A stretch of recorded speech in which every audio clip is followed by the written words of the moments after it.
سلامونه نیکې هیلې په دې هیله چې ټول روغ او جوړ اوسئ. هرات پولیسو بې پرتوګه تعویضګر نیولی چې د محمدي آخر زمان دعوا یې کوله. د ویډیو شروع کېدو څخه مخکې زموږ د یوټیوب چینل پښتو ټاپ ټي وي همدا اوس در سره سبسکرایب ورسره خوا کې د ګونګړۍ نشان ووهئ.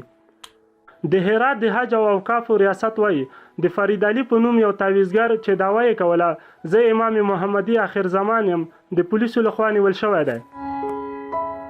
ویډیو در سره لایک او له نور دوستانو سره مو شیر کړئ. د هرات د حج او اوقافو رئیس سید محمد شیرزادي پر خپل فیسبوک پاڼه لیکلي د فرید علي ولی الله په نوم یو کس یې پولیسو سره په ګډه نیولی چې دعوا یې کوله زه محمدي آخر زمان یم او له میږیانو سره خبرې کوم او ناروغانو ته شفا ورکوم. ښاغلي شیرزادي وایي دغه کس به ښځې او نجونې غولولې او د دروغو دعاګانې به یې ورته کولې. موږ چې کله کور ته ورغلو خپله دې سړي پرتوګ نه و اغوستی. د کور اخلاقي وضعیت یې هم ډېر خراب و.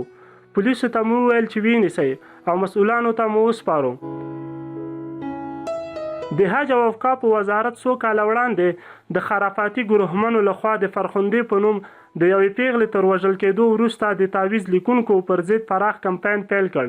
خو لیدل کېږي چې وروستیو کې لا هم تعویضګران عام خلک غولوي او حتی د ملالنډي په څېر د ځینې ویډیویي غیر اخلاقي سندونه هم خپاره شول.